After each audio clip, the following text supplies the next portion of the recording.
Pulitzer-nominated journalist Rachel Kovalski struggles to balance career ambition with lingering questions about her grandmother's strange obsession with apocalyptic prophecies, finding solace in the ordered chaos of her Manhattan apartment and late-night research sessions. When the 112th Pope suddenly dies and unprecedented natural phenomena begin occurring worldwide, Rachel discovers a massive government conspiracy to control information about these events, with her own trusted editor deeply involved in the cover-up. Now Rachel must race against time as tech billionaire Ezra Hammond prepares to harness the strange, atmospheric manifestation above New York City for mass mind control. While the mysterious light in the sky grows increasingly complex, developing patterns that suggest it might have an agenda of its own. Before we begin, write in the comments where you're listening to our stories from. Subscribe to our channel, it's free and you can always change your mind. Enjoy the story. The world didn't end with a bang, but with a news bulletin. Rachel Kovalski was halfway through her third cup of coffee when the CNN breaking news alert cut through the mundane buzz of her Manhattan apartment. She barely registered it at first, just another interruption in a day filled with deadlines. But then the words penetrated her caffeine-fogged brain. The 88-year-old leader of the Catholic Church found dead in his private chambers. The mug slipped from her fingers, shattering against the hardwood floor. Coffee splashed across her bare feet, but she didn't feel it. All she could hear was her grandmother's voice, crackling like an old vinyl record in her memory. When the 112th Pope draws his final breath, child, that's when the real countdown begins. 16 years as an investigative journalist had taught Rachel to question everything. Yet as she stared at the solemn faces on the television screen, a chill that had nothing to do with the spilled coffee crawled up her spine. "Get it together, Kovalski," she muttered to herself, grabbing a dishcloth to clean up the mess. "It's just a coincidence." But the words of her grandmother, Mary Petrova, Russian immigrant with an encyclopedic knowledge of obscure religious texts, wouldn't leave her alone. As a child, Rachel had sat at her kitchen table in Brooklyn, eating pierogies and listening to Grandma Mary's stories about saints and prophecies with the same half-believing wonder she'd given to fairy tales. The prophecy of Saint Malachi had been different, though. Mary hadn't told it like a story, but like a warning. "The Irish saint saw it all," she'd said, her accent thickening with intensity. 112 popes, each with a motto. And after the last one, Petrus Romanus, they say, comes the judgment. Rachel grabbed her phone and called her mother. "Did you hear about the Pope?" she asked without preamble when Elena Kovalski answered. "Yes, it's all over the news," her mother replied. "Why? Remember Grandma's stories? About the prophecy?" A pause. "Rachel, you're a grown woman with a Pulitzer nomination. Please tell me you're not taking Mama's superstition seriously." Rachel pinched the bridge of her nose. Her mother, Dr. Elena Kovalski, professor of physics at Columbia, had spent a lifetime distancing herself from what she called her mother's old country nonsense. "I'm not saying I believe it," Rachel said, "but don't you find it a little strange? The timing, I mean." "What I find strange is my rational daughter calling me about medieval prophecies at 7:30 in the morning," Elena replied, but her tone had softened. "Look, your grandmother believed a lot of things. It doesn't mean they were true." "I know that," Rachel said, watching the continued coverage on her television. "But I was thinking about her journals." "Did you keep them after she died?" Another pause. "They're in storage." "Why?" "Professional curiosity," Rachel said, the lie coming easily. "I'm thinking of doing a piece on religious prophecies and their cultural impact. Grandma's materials would make good background research." Her mother didn't sound entirely convinced, but she agreed to locate the journals and have them sent to Rachel's apartment. After ending the call, Rachel sat down at her laptop and began what any good journalist would do: research. She pulled up databases, scholarly articles, religious texts, anything related to the prophecy of Saint Malachi. Most mainstream sources dismissed it as a 16th century forgery rather than an authentic 12th century vision. The list of 112 popes, each with a cryptic Latin motto, had been remarkably accurate for popes who had already reigned when the prophecy was first published in 1595, but became vague and questionable for subsequent pontiffs. "Convenient," Rachel muttered, taking notes. The current pope, the recently deceased pope, had indeed been the 112th since the alleged prophecy was written. His motto in the prophecy was supposed to be Gloria Olivae, or Glory of the Olive, which some interpreted as a reference to the Olivetan order, though the late pontiff had no direct connection to it. Rachel's phone buzzed with a text from her editor, Daniel Park. "Where's that piece on city council corruption?" Deadline was yesterday. Reality crashed back. She had actual work to do. Paid work that didn't involve chasing childhood memories of doomsday predictions. Rachel quickly replied that she'd have the draft to him by noon, then reluctantly closed her prophecy research tabs. But she couldn't shake the feeling that there was something worth investigating here. Not the supernatural aspects. Rachel prided herself on her rationality, but perhaps the cultural and psychological impact of such prophecies in times of global uncertainty. It might make for an interesting sidebar piece if nothing else. She spent the next few hours finishing her city council exposé, a solid piece of investigative work that detailed kickbacks and sweetheart deals in the city's waste management contracts. After submitting it to Daniel, she allowed herself to return to the Malachi prophecy. This time she dug deeper, beyond the mainstream academic dismissals, into forums and websites dedicated to prophecy interpretation. Most were filled with the kind of religious fervor that made Rachel uncomfortable. But occasionally she found thoughtful analyses that looked at historical patterns and symbolic interpretations without apocalyptic hysteria. One site in particular caught her attention, a scholarly blog run by Dr. Thomas Riley, professor of theological history at Boston College. Unlike the doomsday prophets, Riley approached the prophecy from a historical critical perspective, analyzing its origins, transmission, and the socio-political context of its creation. Rachel sent him an email, identifying herself as a journalist researching the cultural impact of prophetic traditions. To her surprise, he replied within the hour, "Ms. Kovalski, your inquiry comes at an interesting time. I've been fielding calls from journalists all day, but few approach this topic with the analytical framework you've outlined. I'd be happy to speak with you. Perhaps even more interesting than the prophecy itself is the modern response to it, how institutions manage public reaction to such symbolic moments. Are you familiar with the work of Mary Petrova on this subject? Her monograph, Prophetic Traditions Across Cultural Boundaries, remains one of the most clear-eyed analyses of how apocalyptic prophecies function in collective psychology. I'm available for a call tomorrow morning if that suits your schedule. Regards, Thomas Riley, PhD." Rachel stared at the screen, a chill running through her again. How did this professor know about her grandmother's work? Mary had been many things: immigrant, storyteller, keeper of traditions, but never an academic author as far as Rachel knew. She quickly replied, accepting his offer to talk and asking for clarification about the monograph he'd mentioned. While waiting for his response, Rachel's phone rang. It was Daniel. "Good piece on the council," he said, skipping pleasantries as usual. "But I need you on something else now. There's some weird interference affecting satellite communications and power grids along the East Coast. Scientists are saying it's related to solar flare activity, but my source at NOAA says there's more to it. I want you to look into it." Rachel was about to protest that she wasn't a science reporter, but something stopped her. Solar anomalies. Wasn't that part of what her grandmother had mentioned? Signs in the heavens, she'd called them. "I'll take it," Rachel said. "Send me what you have." After hanging up, she turned on the TV again. The Pope's death was still the lead story, but now a secondary headline was running across the bottom of the screen. "Massive solar flare detected. Comms disruptions expected." Rachel felt that same prickle along her spine. Coincidence? It had to be. Her email pinged with a message from Daniel containing preliminary information about the solar event. Included was a classified briefing that had been leaked to him by his NOAA source. As Rachel scanned it, particular phrases jumped out at her. Unprecedented magnitude exceeding all historical measurements. Usual characteristics not consistent with standard coronal mass ejection models. Possible impact on geological stability in addition to electromagnetic systems. The last point caught Rachel's attention. Geological stability? Since when did solar flares affect tectonic activity? She pulled up recent seismic reports and noticed something odd. A series of small earthquakes had been reported in regions normally free of such activity, all within hours of the solar event. None were major, but the pattern was unusual. As Rachel dug deeper, cross-referencing data and reaching out to contacts, her phone buzzed with another text. This one wasn't from Daniel or Dr. Riley, but from an unknown number. "Your grandmother was right.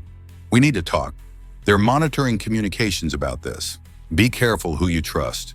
Meet me at St. Patrick's Cathedral, Lady Chapel, 9 p.m. tonight."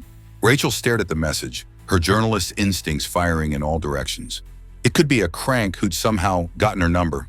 It could be a source with legitimate information, or it could be something else entirely.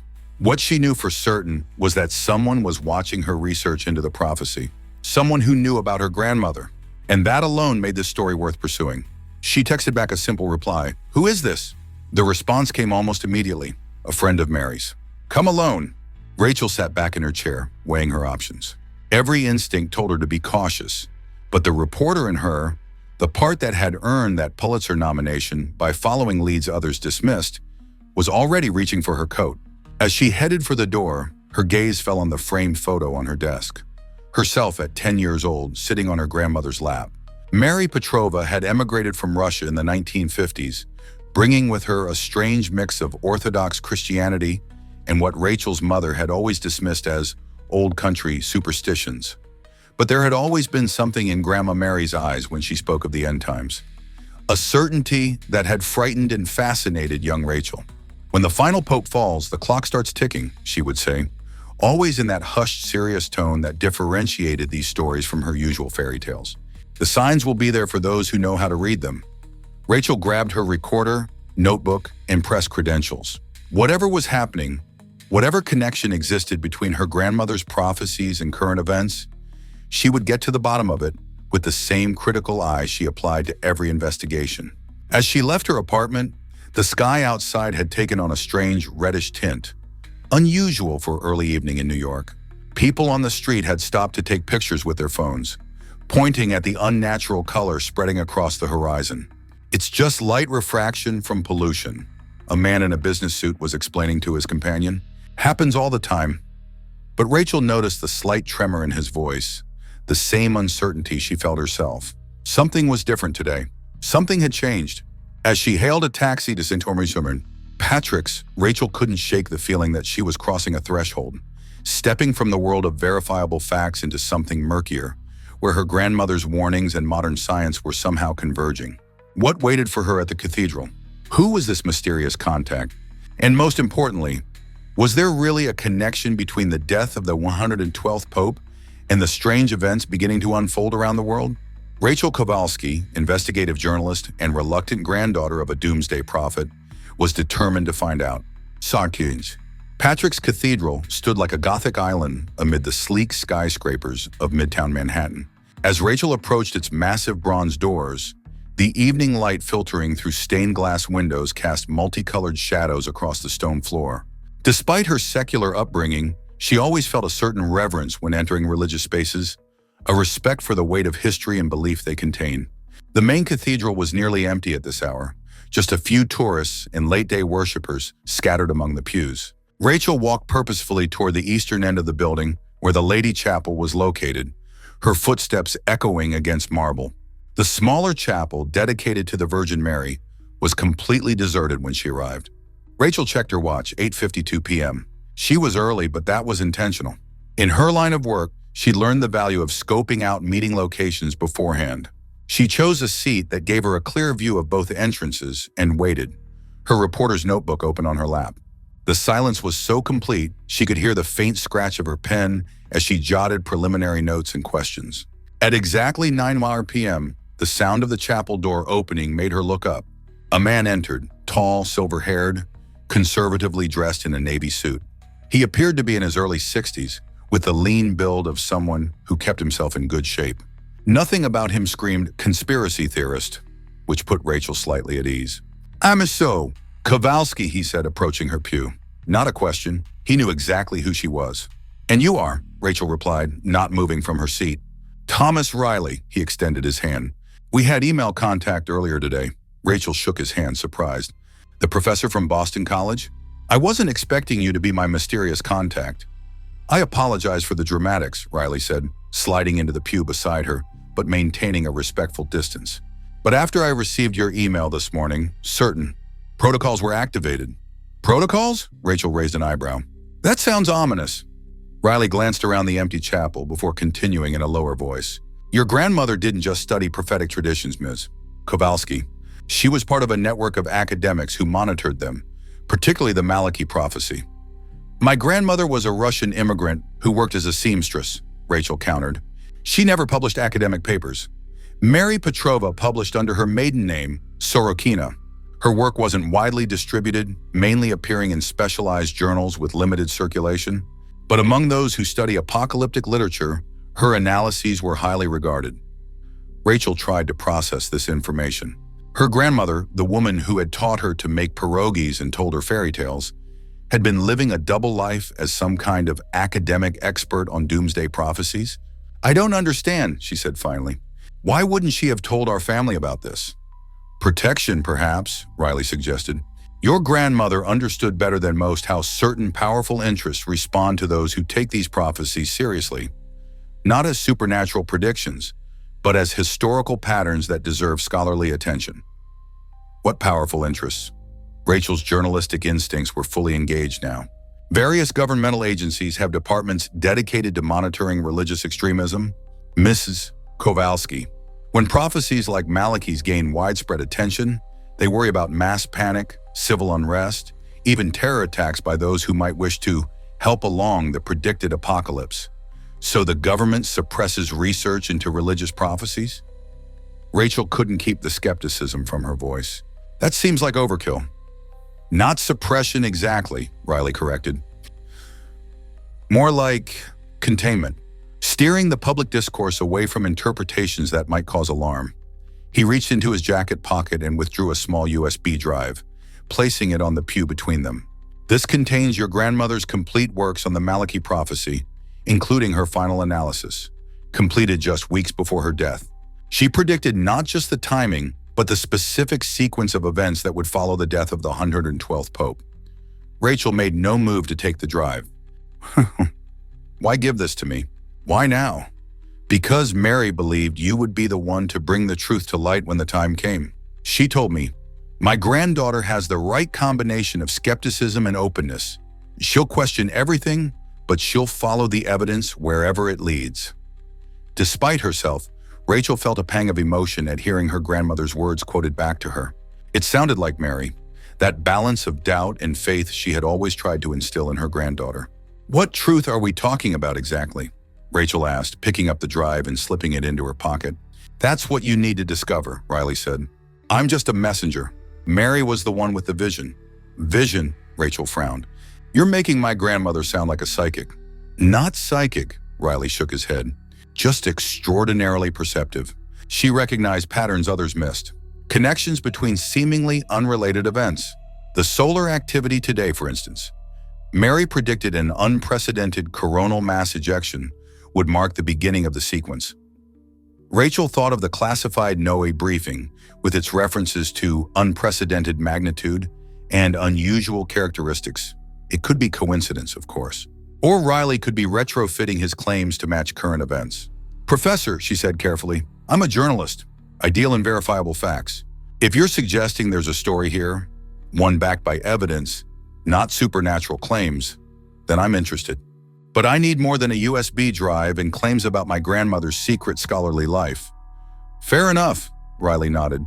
Check the drive, verify its contents. Then meet me tomorrow at the Morgan Library at noon. I'll bring documentation that will satisfy your professional standards." He stood to leave, then paused, looking down at her with an intensity that was almost unnerving. "One more thing, Ms. Kovalski. Your editor, Daniel Park? Be careful what you share with him." Rachel stiffened. "Excuse me? Look into his background. When he joined your paper, where he came from. Just verify, as any good journalist would." Before she could respond, Riley was walking away, his footsteps echoing through the chapel. The heavy door closed behind him, leaving Rachel alone with her thoughts and a USB drive burning a hole in her pocket. Back in her apartment, Rachel plugged the drive into her laptop, half expecting it to contain nothing but religious ramblings or, worse, malware. Instead, she found a meticulously organized collection of academic papers, research notes, correspondence, and what appeared to be personal journals, all authored by Mary Sorokina, the woman Rachel had known only as Grandma Mary. The files were dated from the 1960s through 2015, the year of her grandmother's death. The most recent was a document titled Final Analysis, Sequence Following Petrus Romanus. Rachel opened it, her skepticism battling with growing curiosity. The document began with a scholarly analysis of the Malachi prophecy's historical context and transmission, much of which Rachel had already uncovered in her own research. But then it moved into territory she hadn't seen before, a detailed examination of historical patterns surrounding major religious transitions and their correlation with natural phenomena. According to Mary's analysis, major shifts in religious leadership throughout history had often coincided with unusual astronomical, geological, or meteorological events. Not because of supernatural causation, she was careful to note, but because human societies tended to undergo periodic systemic stress that affected multiple domains simultaneously: political, religious, and environmental. The death of the 112th Pope, Mary argued, would come at a moment when multiple systems were reaching critical instability points. She predicted a specific sequence: 1. Unprecedented solar activity affecting global communications.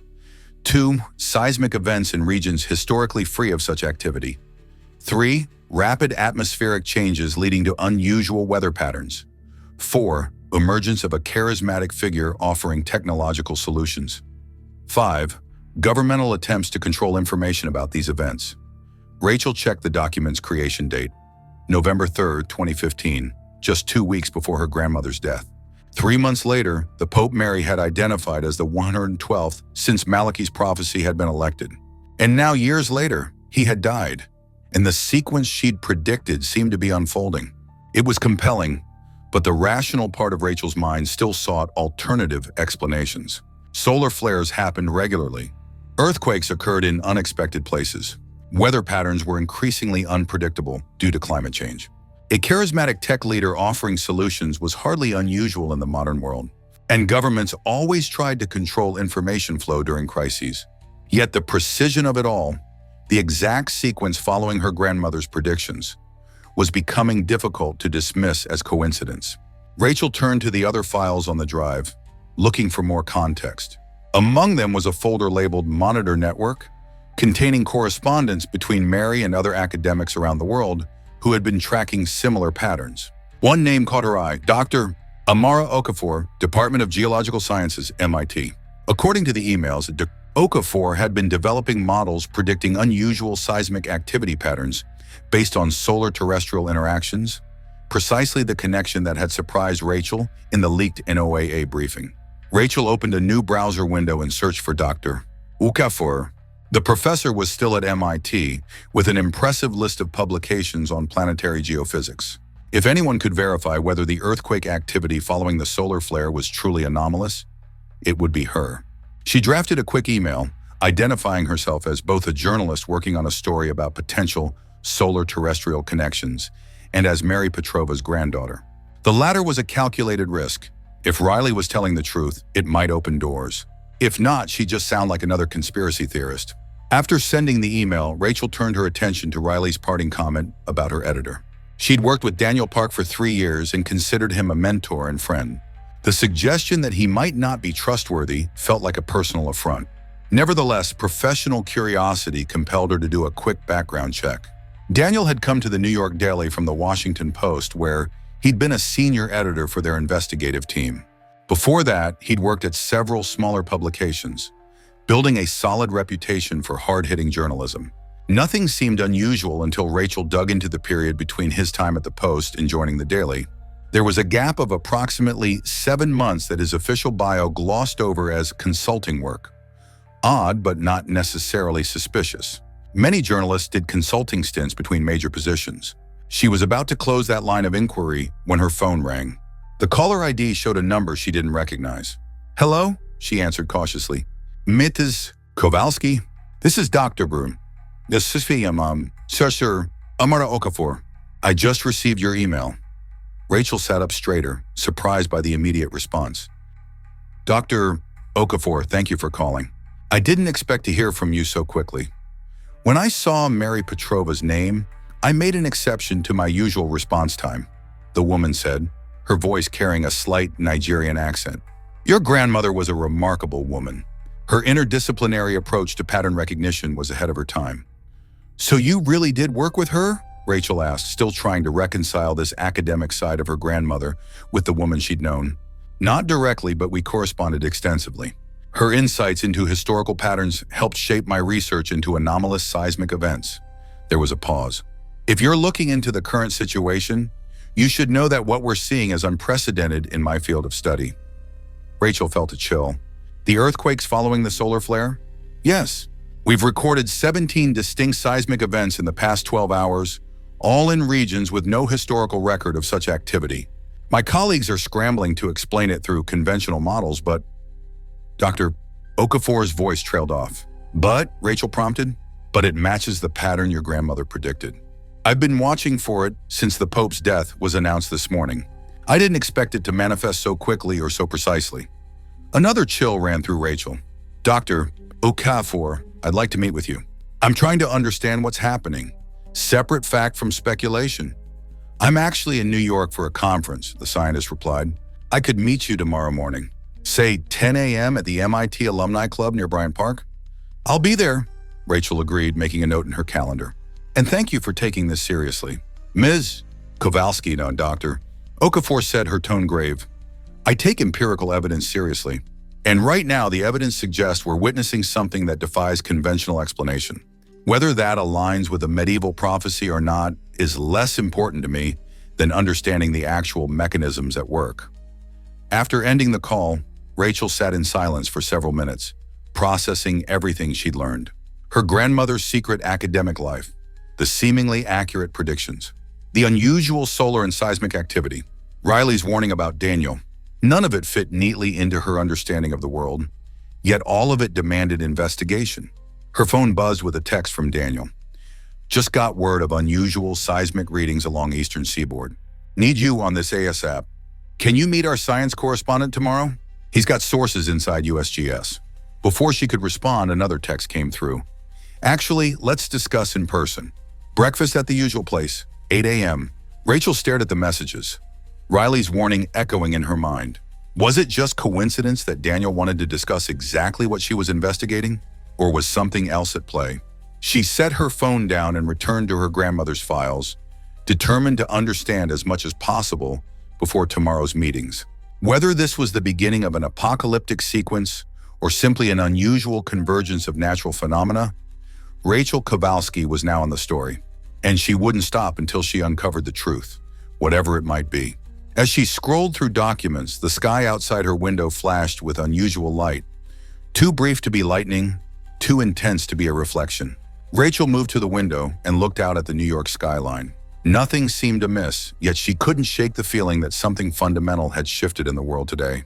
The prophecy had named the final pope Petrus Romanus, Peter the Roman, though scholars had long debated whether that referred to his papal name, his birth name, or merely his characteristics.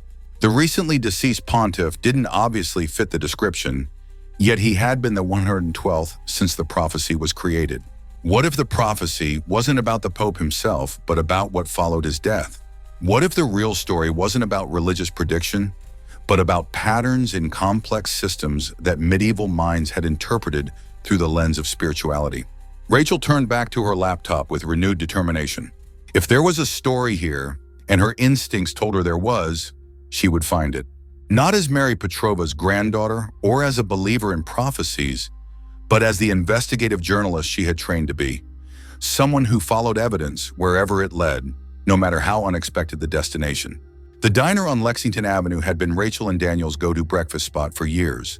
A cramped, old-fashioned place with vinyl booths and waitresses who knew their orders by heart. Rachel arrived 15 minutes early, deliberately choosing a seat with a view of the entrance, in the street beyond. Old journalist habits. The morning news played on a small TV behind the counter. The Pope's death still dominated the headlines, but now shared space with reports of the unusual solar activity and its effects on power grids and communication systems worldwide. A meteorologist was explaining how the aurora borealis might be visible as far south as Florida tonight, an unprecedented occurrence.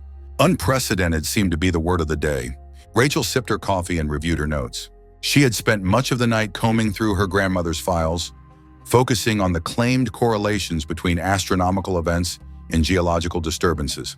According to Mary's research, the relationship wasn't merely coincidental, but causal, though through mechanisms modern science had yet to fully document. More intriguing were the references to classified research from the 1960s, when both American and Soviet scientists had apparently observed connections between solar activity and subtle changes in Earth's gravitational field. This research had been abandoned, or more accurately, removed from public view, following a series of anomalous events in 1967 that Mary's notes referred to only as the Tunguska confirmation. The bell above the diner door chimed. Daniel Park entered, scanning the room until he spotted Rachel.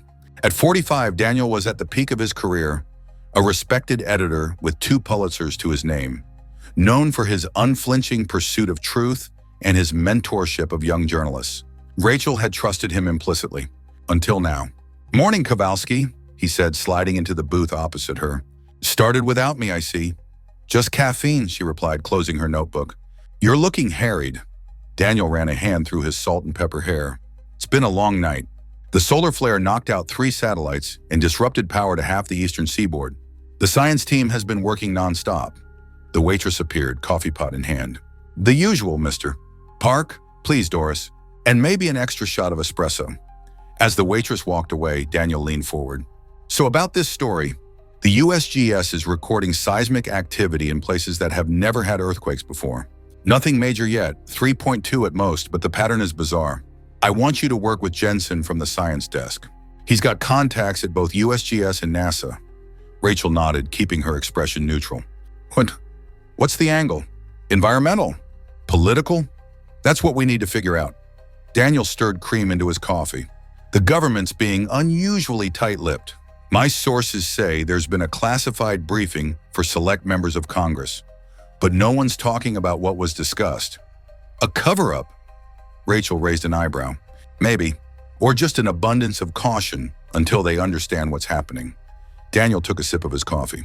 "Either way, it's a story with potential, especially given the timing." "The Pope," Rachel said, watching Daniel's reaction carefully. Something flickered across his face. So brief she might have missed it if she hadn't been looking for it. "Exactly. People are already drawing connections to that old prophecy. Malachi's thing about the 112 popes. Social media is lighting up with doomsday talk." "And what do you think about those connections?" Rachel asked, her tone deliberately casual. Daniel gave a dismissive wave. "Religious superstition meets confirmation bias, but it's creating a public reaction we need to cover. People are panic buying again, like early COVID days. Gas stations running dry, grocery shelves emptying." Doris returned with their food, whole wheat toast and egg whites for Daniel, blueberry pancakes for Rachel. As she set the plates down, the TV behind the counter switched to a breaking news alert. The volume was too low to hear, but the caption read, "Unexpected earthquake swarm in Midwest. Scientists puzzled." Both journalists turned to look at the screen, watching footage of minor damage in Michigan, a state not known for seismic activity. "Like I said," Daniel murmured, "unprecedented." Rachel turned back to him. "I've actually been looking into this already. The connection between the solar activity and these earthquakes." Daniel's eyebrows rose. "Have you now? Find anything interesting?" This was the moment to test Riley's warning. Rachel chose her words carefully. "I've been in contact with a geophysicist at MIT who studies solar terrestrial interactions. She believes there might be a causal relationship between the CME and these unusual seismic events." "Sounds promising," Daniel nodded. "What's the scientist's name? I'll have Jensen reach out to corroborate." "Dr. Amara Okafor," Rachel said, watching Daniel's reaction. "I'm meeting with her later this morning." There it was again, that almost imperceptible change in his expression. Recognition? Concern? Rachel couldn't quite place it, but something was definitely there. "Good initiative," Daniel said after a beat too long. "Though I'd prefer you coordinate with Jensen before conducting interviews. We need a unified approach on this one." "Of course," Rachel agreed, though she had no intention of doing so. "By the way, I've been meaning to ask you about your time between the post and joining us. Your bio mentions consulting work?" The question was abrupt, deliberately so. Rachel watched as Daniel's hand paused midway to his coffee cup. "Curious about career transitions suddenly?" he asked lightly, but his eyes had hardened. "It was nothing exciting. Media strategy for a tech firm and some freelance editing." "Why?" "Just filling in gaps," Rachel shrugged. "I'm updating my LinkedIn network." Daniel held her gaze for a moment longer than necessary, then glanced at his watch. "We should wrap this up. I've got an editorial meeting at 9, and you should connect with Jensen before your MIT interview." They finished their breakfast with casual conversation about office politics and the upcoming city elections, but something had shifted in the atmosphere between them. By the time they stepped outside onto the crowded sidewalk, Rachel was certain of one thing. Thomas Riley's warning about Daniel had merit. "Keep me updated on what Okafor tells you," Daniel said as they prepared to head in opposite directions. "And Rachel, be careful with speculation on this story. Stick to verified facts." "Always do," she replied with a smile that didn't reach her eyes. As she watched him walk away, Rachel pulled out her phone and sent a text to a contact she hadn't reached out to in years. Josh Pelletier, a hacker turned security consultant who had helped her on a story about data privacy violations. "Need background check on someone, off the books. Professional, not personal. Interested?" His reply came almost immediately. "For you, always. Details via secure channel?" Rachel confirmed and pocketed her phone, heading toward Bryant Park for her meeting with Dr. Okafor. Whatever Daniel wasn't telling her, she would find out. But first, she needed to understand the science behind what was happening. The MIT club near Bryant Park occupied the upper floors of a dignified pre-war building. Its wood-paneled library, where Rachel waited for Dr. Okafor, exuded old-world academic prestige, a sharp contrast to the cutting-edge research conducted by its members. Rachel had arrived early again, using the time to review news updates on her phone. The earthquake swarm in Michigan had been joined by similar events in Minnesota, Wisconsin, and parts of Ontario, all areas with no significant seismic history. Social media was awash with theories ranging from scientific, changing magnetic fields affecting tectonic stability, to conspiratorial, secret government weapons testing, to apocalyptic, the end times foretold by various prophecies, including Malachi's. "Ms. Kovalski?" Rachel looked up to see a woman in her 50s with close-cropped silver hair and striking features, dressed in a tailored pantsuit that managed to look both professional and artistic. "Dr. Okafor," Rachel stood, extending her hand. "Thank you for meeting me. Please call me Amara," the scientist said, her handshake firm. "I feel as though I know you already through Mary's stories." They settled into comfortable leather armchairs in a quiet corner of the library. A waiter appeared silently to take their drink orders. Tea for Amara, more coffee for Rachel. "I must admit," Amara began once they were alone, "I've been anticipating this meeting for years, though I didn't know exactly when it would come." "I'm not sure I understand," Rachel said cautiously.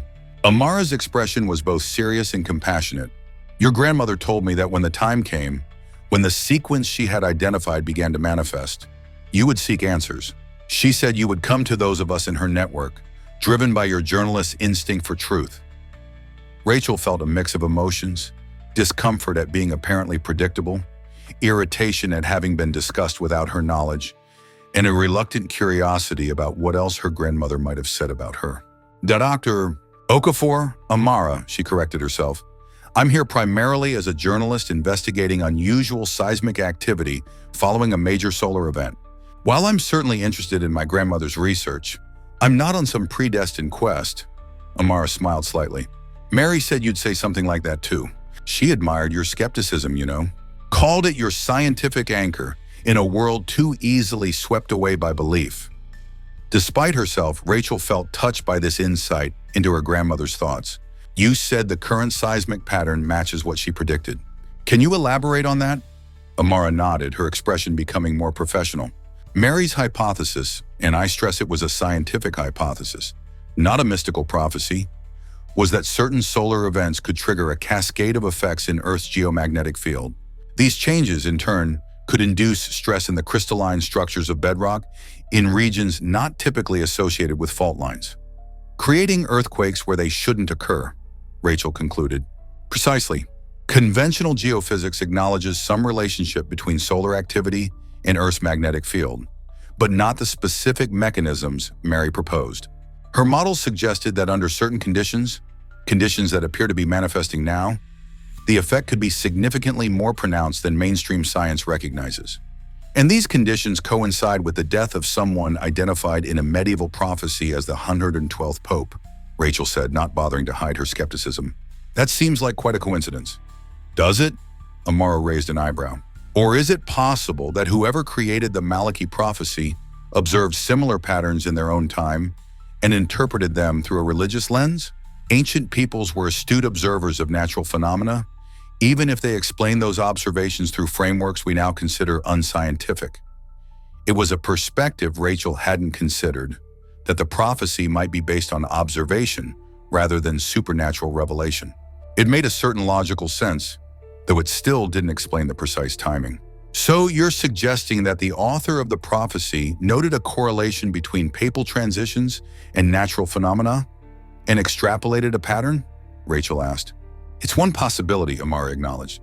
Another is that certain astronomical cycles, ones that might trigger these solar terrestrial effects, were better understood by ancient scientists than we give them credit for. The medieval mind didn't separate astronomy from astrology or natural philosophy from theology as we do today. Their drinks arrived, giving Rachel a moment to process this information. When the waiter had gone, she leaned forward. Let's focus on what's happening now. How unusual are these earthquakes really? And what's next, according to my grandmother's model? Amara took a sip of her tea before answering. To answer your first question, completely unprecedented in the historical record. We've recorded 23 distinct seismic events in the past 24 hours, all in regions that have been geologically stable for millions of years. She pulled a tablet from her bag and brought up a map showing the locations of the recent earthquakes, clustered primarily around the Great Lakes region, but with others scattered across normally stable parts of North America and Europe. As for what's next, she continued, Mary's model predicted a specific progression. First, communications disruptions due to electromagnetic interference, then seismic events in stable regions, followed by atmospheric anomalies resulting from the interaction between changed magnetic fields and air circulation patterns. Atmospheric anomalies? Like what? Unusual weather formations, rapid pressure changes, possibly visible phenomena in the upper atmosphere beyond the typical aurora effects. As if on cue, Rachel's phone buzzed with a news alert. Mysterious atmospheric phenomenon reported over Atlantic. Airlines diverting flights. She showed the screen to Amara, who nodded grimly. It's accelerating faster than I anticipated. Mary's model suggested days between stages, but we're seeing hours. What comes after the atmospheric effects? Rachel asked, feeling a chill despite the room's comfortable temperature. That's where the science becomes more speculative, Amara admitted. Mary's notes indicated potential gravitational anomalies, though the mechanism for this wasn't clear. And after that, she hesitated. After that? Rachel prompted. After that, her notes become cryptic. She referred to something called the convergence, but never defined it explicitly. She did, however, suggest it would be visible in the sky, observable globally. Rachel thought of her grandmother's warnings from childhood. Signs in the heavens, Rachushka. When they come, everyone will see, but few will understand. And the government? Rachel asked. In your opinion, do they understand what's happening? Amara's expression turned cautious. Certain agencies have been monitoring these patterns for decades. My colleagues and I have occasionally been consulted, though always through channels that maintain plausible deniability. They know more than they're acknowledging publicly. Why the secrecy? Fear of panic, most likely. Imagine the public reaction if the government announced that unprecedented natural phenomena were occurring with no clear explanation or containment strategy. Rachel thought of Daniel's comments about people panic buying supplies, but keeping people in the dark could be just as dangerous. If these events escalate, which is precisely why your grandmother believed the truth needed to come to light, Amara interrupted. Not to cause panic, but to prepare. Knowledge is preferable to ignorance, especially when facing the unknown. And you believe I'm supposed to be the messenger? Rachel couldn't keep the skepticism from her voice. I believe you're a respected journalist with the platform and credibility to present this information responsibly, Amara replied diplomatically. Whether that fulfills your grandmother's expectations is secondary to the practical need for accurate reporting on what's happening. It was a fair point. Whatever her grandmother's intentions, Rachel had a professional responsibility to investigate and report on significant events, particularly those potentially being obscured by government agencies. I'm meeting Professor Riley at the Morgan Library at noon, Rachel said, checking the time on her phone. He mentioned documentation that might corroborate some of these claims. Thomas is thorough, Amara nodded. His historical perspective complements my scientific approach. Between us, you should get a reasonably complete picture, or as complete as anyone has right now. As they prepared to conclude their meeting, Rachel had one more question. Amara, what do you personally believe is happening? Setting aside scientific caution and academic hedging, what's your gut telling you? The geophysicist was silent for a long moment, her expression thoughtful. Finally, she said, "I believe we're witnessing a rare convergence of natural cycles, astronomical, geological, atmospheric, that occurs perhaps once every several thousand years. The ancients may have observed it before and recorded it in various ways, including prophecies like Malachi's. And the implications? Significant disruption to our modern infrastructure, certainly. Beyond that," Amara shrugged slightly, "science doesn't like to speculate beyond available data. But if pressed, I'd say we're approaching a threshold of some kind, a transition point in Earth's complex systems that we don't yet fully understand." It wasn't exactly apocalyptic, but it wasn't reassuring either. Rachel thanked Amara for her time, arranging to stay in contact as events developed. As she left the MIT club and headed toward Madison Avenue, Rachel's phone buzzed again, a text from Josh regarding Daniel. "Found something interesting." Park's consulting period included 3 months at a DARPA-adjacent think tank called Horizon Analytics. They specialize in information management during crisis events, essentially propaganda experts for national security situations. More digging needed, but thought you should know ASAP. Rachel stopped walking, pedestrians flowing around her like a human river. Daniel had worked for a government-affiliated organization specializing in controlling information during crises, and he had never mentioned it despite their years of working together. The pieces were starting to connect in troubling ways. Her grandmother's research into patterns others dismissed. Government agencies monitoring those same patterns. Daniel's mysterious consulting work. The current media narrative downplaying the unprecedented nature of these events. What had Mary written in her final analysis? Emergence of a charismatic figure offering technological solutions, followed by governmental attempts to control information about these events. Rachel checked the time. She had just under an hour before meeting Riley at the Morgan Library. Enough time to make a quick detour to the New York Daily's archives. If Daniel had been placed at the newspaper for a specific purpose, monitoring certain types of stories perhaps, there might be evidence in the pattern of his editorial decisions over the years. As she hailed a taxi, the sky above Manhattan seemed to shimmer strangely, like heat waves on a summer road. But it was only April, and the air was cool. Several people on the sidewalk had stopped to point and take pictures with their phones. "Weird light show, huh?" the taxi driver commented as Rachel slid into the back seat. "They're saying it's from that solar flare, but I've never seen anything like it." "Neither has anyone else," Rachel replied quietly. "That's what worries me." "Where to, miss?" Rachel gave him the address of the newspaper, her mind already racing ahead. Whatever was happening, whatever convergence of natural cycles or fulfillment of ancient prophecies or government cover-up was unfolding, she was now firmly on the trail. And like any good investigative journalist, she would follow it wherever it led, no matter how strange or unsettling the destination. The archives of the New York Daily occupied a climate-controlled room in the basement of their Midtown office building. It was old school in the best way. Physical copies of every issue published since the paper's founding in 1923, along with digitized versions accessible through terminals inside the room. Unlike the bustling newsroom upstairs, the archives had a hushed, library-like atmosphere that Rachel had always appreciated. "Morning, Mitz." "It's Kina Samar Kovalski," said Harold, the elderly archivist who had supervised this domain for over 30 years. "Didn't expect to see you down here today." "Last-minute research," Rachel replied with a smile. "I need to check some editorial decisions over the past few years." Harold raised bushy eyebrows. "Editorial history? That's a new one. Any particular section or topic?" Rachel considered her approach. Going directly after Daniel's editorial decisions might raise flags, especially if he had people watching for exactly this kind of investigation. "I'm looking at how we've covered scientific anomalies and unexplained phenomena over the past 5 years," she said, "particularly comparing our approach to other major publications." It wasn't entirely a lie.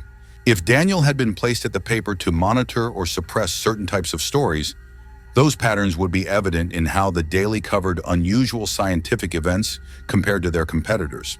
"Terminal 3 is free," Harold said, gesturing toward the back of the room. "The comparative press database was updated last week, so you should have current information for most major publications." Rachel thanked him and made her way to the terminal, logging in with her press credentials.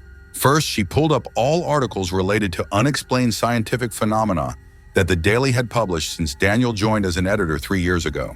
She then ran the same search for comparable periods at the Washington Post, New York Times, and Chicago Tribune. The pattern emerged quickly. While other publications had run in-depth investigative pieces on unexplained atmospheric phenomena, unusual astronomical observations, and anomalous seismic events, the Daily had consistently downplayed such stories, relegating them to small mentions in the science section or framing them in ways that emphasize conventional explanations. More telling were the stories they hadn't covered at all.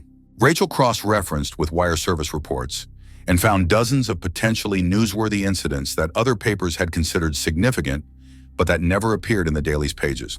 She refined her search, looking specifically at editorial decisions where Daniel's fingerprints would be most visible. The pattern became even clearer.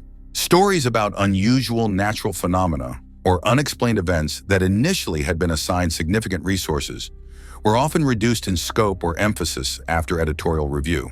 Rachel's own investigative pieces had mostly focused on political corruption and corporate malfeasance, areas where she'd been given free rein. But she recalled one story from about a year ago, a piece about unusual electromagnetic anomalies affecting navigation systems in parts of the Midwest, that Daniel had suggested she deprioritize in favor of a municipal contract scandal. At the time, she hadn't questioned his judgment. Now, with growing unease, she searched for that specific story idea in the system and found that after she dropped it, it had been assigned to a junior reporter who produced a small, technically dense piece that ran on page 17. The competing coverage in other publications had been more prominent and had raised questions about possible government research projects that might be causing the anomalies. Rachel sat back in her chair, processing what she was seeing. It wasn't smoking gun evidence of a conspiracy, but it did suggest a consistent editorial policy of minimizing attention to exactly the kinds of phenomena that were currently manifesting worldwide. She was about to dig deeper when her phone vibrated with a text from an unknown number. Archives aren't secure. Meeting moved to Putnam's Rare Books on Madison and 46th. Come now. Rachel stared at the message. How did Riley know she was in the archives? Was she being watched? And if so, by whom? She logged out of the terminal, making sure to clear her search history, and thanked Harold on her way out. Rather than taking the elevator up to the newsroom, where she might encounter Daniel or other editors, she exited through the building's side entrance. Outside, the strange atmospheric shimmering had intensified. The sky above Manhattan had taken on an opalescent quality, like mother of pearl, with subtle shifts in color that seemed to follow no natural pattern. Pedestrians were stopping to take photos or simply stare upward. A street preacher near the corner had attracted a small crowd as he proclaimed the end times with renewed vigor. "The signs are here," he shouted, pointing skyward. "The prophecies are fulfilled. The final pope has fallen, and now comes judgment." Rachel watched as reactions among the crowd ranged from fearful agreement to eye-rolling dismissal. Yet even the skeptics couldn't help glancing nervously at the strange sky. She hailed a taxi and directed it to Madison and 46th Street. Along the way, she noticed that traffic was unusually light for midday in Manhattan. Electronic billboards in Times Square flickered with intermittent disruptions. And at one intersection, police were manually directing traffic because the signals had failed. Putnam's Rare Books occupied the ground floor of a narrow building wedged between more modern structures.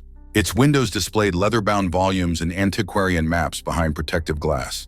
A small bell jingled as Rachel pushed open the door, stepping from the noise and tension of the street into the hushed, book-scented interior.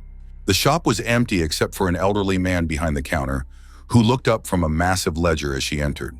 "May I help you?" he asked, his voice matching the shop's atmosphere. Quiet, dignified, slightly archaic. "I'm looking for Professor Riley," Rachel replied. The man nodded and gestured toward a narrow staircase at the back of the shop. "Second floor, first door on your right. He's expecting you." Rachel climbed the worn wooden steps, noticing that the strange light from outside was filtering through a small stained glass window on the landing, creating prismatic patterns on the wall that seemed to move independently of any breeze or vibration. The door on the right was ajar. She knocked lightly before pushing it open to reveal a small reading room furnished with a round table, several comfortable chairs, and bookshelves lining every wall. Thomas Riley was seated at the table, along with another man Rachel didn't recognize. Younger, perhaps in his 30s, with thick glasses and a nervous energy as he manipulated something on a tablet. Ms.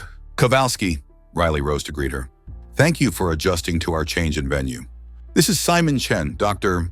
Okafor's former graduate student and our technology specialist. "How did you know I was in the archives?" Rachel asked, shaking hands with both men, but remaining standing. "We've been monitoring communications related to certain keywords," Simon answered, glancing at Riley as if seeking permission to elaborate. "When you logged into the comparative press database and entered search terms related to anomalous phenomena, it triggered an alert. You're hacking newspaper databases?" Rachel's journalistic alarm bells rang loudly. "Not hacking," Simon corrected quickly. "We have legitimate access. Several members of our network are affiliated with media organizations, academic institutions, and government agencies. We use these connections to track patterns of information control." "Which is precisely what you were investigating at the Daily's archives," Riley added, gesturing for Rachel to take a seat. "Your discovery of the systematic suppression of certain types of stories confirms what we've been documenting for years." Rachel remained standing. "And what exactly is we? You've hinted at some kind of network or organization, but you've been deliberately vague about its nature and purpose." Riley exchanged a glance with Simon, then nodded as if coming to a decision. "We don't have a formal name or structure that would make us too easy to monitor or infiltrate. We're simply a network of individuals across various fields who recognize the patterns your grandmother documented and committed ourselves to tracking them." "With what goal?" Rachel pressed. "Initially understanding," Riley replied. "As the patterns became clearer, preparation. And now that the sequence is manifesting, disclosure." "You want to go public with all of this," Rachel surmised. "The prophecy, the anomalies, the government suppression." "We want the truth to be known," Riley corrected. "Not to create panic, but to prevent the kind of uninformed fear that flourishes in information vacuums. People deserve to know what's happening, even if the full explanation remains elusive." Rachel finally took a seat, her journalistic instincts warring with her personal skepticism. "And you think I'm the person to break this story? Based on what? My grandmother's belief in me? Some notion of destiny?" "Based on your proven integrity as a journalist," Riley countered. "Your record of exposing corruption and speaking truth to power. And yes, your connection to Mary, who understood these patterns better than anyone." He placed a leather portfolio on the table between them. "The documentation I promised you, historical records of similar event sequences throughout recorded history, scientific data on the current anomalies, and evidence of coordinated information suppression by government agencies and media organizations, including your own." Rachel opened the portfolio and began examining its contents. The documents were impressively thorough. Scientific papers, declassified government memos, comparative media analyses, historical records dating back centuries, all pointing to a pattern of periodic, global-scale disruptions that followed a specific sequence and coincided with major transitions in religious or political power. Most disturbing were the recent classified directives, clearly leaked from inside various agencies, instructing how information about the current anomalies should be managed in public discourse. One memo from the Department of Homeland Security, dated just 2 days ago, explicitly referenced the Maliki contingency and outlined a strategy for narrative containment. "This is..." Rachel trailed off, unsure how to process what she was seeing. "Overwhelming, I know," Riley said sympathetically. "It took me years to accept the implications of these patterns, and I'm a scholar of apocalyptic literature. For someone with your empirical mindset, it must be even more difficult." Rachel looked up from the documents. "Let's say I accept that these patterns are real, that they've occurred periodically throughout history, and that governments are actively suppressing information about what's happening now. What exactly do you think is occurring? What's the underlying cause?" Simon cleared his throat. "That's where scientific consensus becomes challenging. The data suggests a complex interaction between astronomical cycles, Earth's geomagnetic field, and various geological and atmospheric systems. But the precise mechanism linking these phenomena remains theoretical. Some members of our network lean toward purely scientific explanations," Riley added. "Others, including many religious scholars, see these patterns as evidence of divine design. Your grandmother maintained a position somewhere in between, acknowledging both the empirical data and the possibility of meaning beyond what science can currently measure." Rachel was about to press for more specific explanations when Simon's tablet emitted a sharp alert. He grabbed it, his eyes widening as he read whatever had appeared on the screen. "New seismic events," he reported. "Simultaneous 4.6 magnitude earthquakes at multiple locations along the East Coast. New York, Boston, D.C., Charleston. All precisely at the same moment, all at the same depth. That's impossible, Rachel said. Earthquakes don't synchronize like that. And yet, Riley said grimly, as the floor beneath them began to tremble. The vibration was subtle at first. Books rattling slightly on shelves, the chandelier overhead swaying almost imperceptibly. Then it intensified, becoming impossible to ignore. The stained glass window on the landing began to emit an eerie hum as the vibrations reached its resonant frequency. Under the table, Simon urged, already moving. Standard earthquake protocol. The three of them ducked beneath the heavy wooden table as the shaking increased. Books tumbled from shelves, and somewhere in the shop below, glass shattered. Rachel's phone buzzed in her pocket. An emergency alert, no doubt, but she couldn't safely retrieve it while bracing herself against the tremors. The quake lasted only about 30 seconds, but it felt much longer. When the shaking finally subsided, they cautiously emerged from under the table to survey the damage. The room was in disarray but structurally intact. Rachel pulled out her phone to check the emergency alert and found instead a text from Daniel. "Where are you? All hands on deck for earthquake coverage. Need you back at the office ASAP." Before she could respond, her phone rang. Josh Pelletier, her hacker contact. "Tell me you're okay," he said when she answered, skipping any greeting. "I'm fine," Rachel assured him. "In a bookshop on Madison." "What's happening? Beyond synchronized earthquakes in cities with no fault lines? A whole lot of weird." Josh's voice was tense, uncharacteristic for his usually laid-back demeanor. "I've been digging into that DARPA think tank your editor worked for, and Rachel, it gets deep. Horizon Analytics isn't just about information management. They're part of something called Project Cassandra. Named after the Greek prophet no one believed," Rachel noted, her journalistic mind automatically making connections. "Exactly. From what I can piece together, it's a multi-agency initiative that's been monitoring these exact types of anomalies for decades. Your editor wasn't just doing some consulting gig. He was being trained as what they call an information supervisor, someone embedded in media organizations to control the narrative about these events when they eventually manifested." Rachel caught Riley's eye, seeing confirmation of what Josh was telling her. "And Horizon Analytics. What's their role? They're the interface between the scientific side of Project Cassandra and the public-facing operation. They develop the messaging strategies, identify which facts to emphasize and which to bury, provide plausible alternate explanations for anomalous events. Propaganda specialists," Rachel summarized. "High-level, sophisticated propaganda, but yeah," Josh agreed. "And here's where it gets really interesting. Horizon's funding comes primarily from a private foundation called the Institute for Future Stability. Guess who's on their board?" "I couldn't possibly," Rachel said dryly. "Ezra Hammond, tech billionaire, media conglomerate owner, and apparently apocalypse manager." The name struck Rachel like a physical blow. Ezra Hammond, founder of Hammond Technologies, one of the world's largest tech companies, known for cutting-edge work in artificial intelligence and surveillance systems. And the fourth stage in her grandmother's predicted sequence, emergence of a charismatic figure offering technological solutions. "I need to go, Josh," she said abruptly, "but keep digging. And be careful. It sounds like these people have resources." After ending the call, she turned to Riley and Simon. "We need to leave. Now. The pieces are falling into place, and I think I know what comes next." "Hammond," Riley nodded, already gathering the scattered documents. "Mary predicted he would emerge as a central figure when the information containment strategy began to fail." "What do you know about him?" Rachel asked, helping to collect papers. "Officially one of the world's most successful tech entrepreneurs and philanthropists," Simon replied.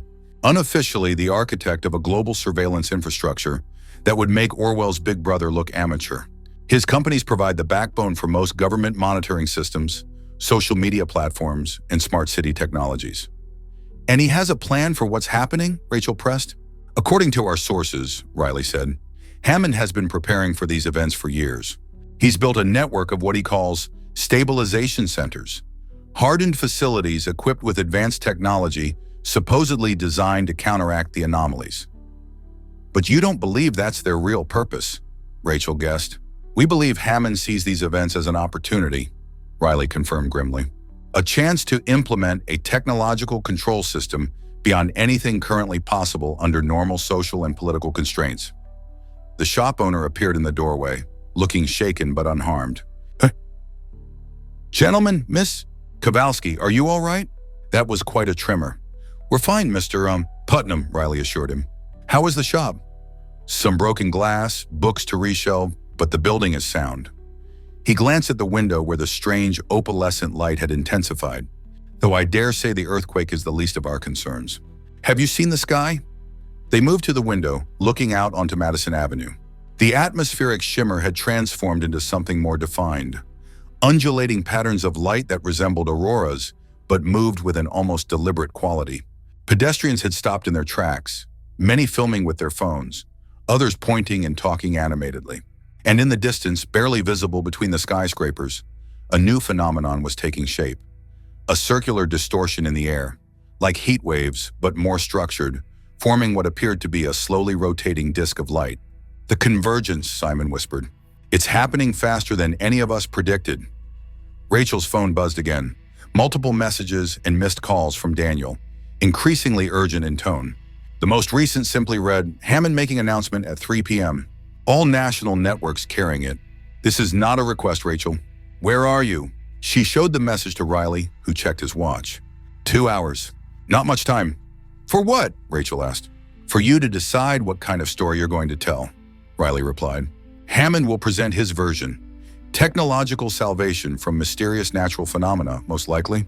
The government and mainstream media will amplify his message. The question is, will you offer an alternative perspective? Rachel looked back at the strange light in the sky, at the people on the street oscillating between wonder and fear, at the evidence of systematic information control spread across the table before her.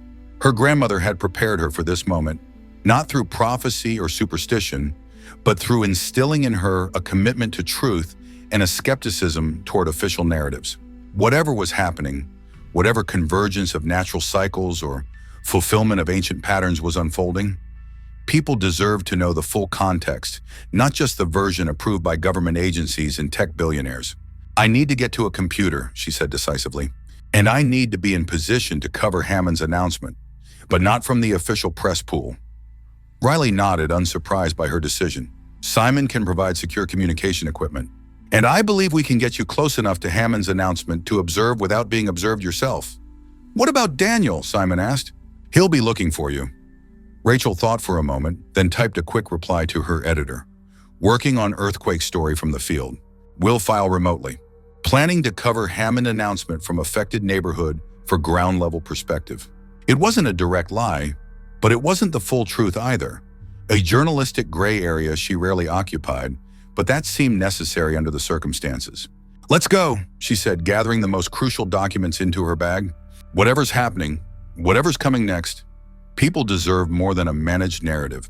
They deserve the truth, as much of it as we can uncover.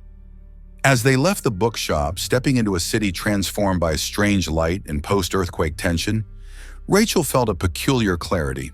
The journalist who had dismissed her grandmother's warnings as superstition now stood at the intersection of ancient prophecy and modern crisis, dedicated to uncovering whatever truth lay at the heart of both.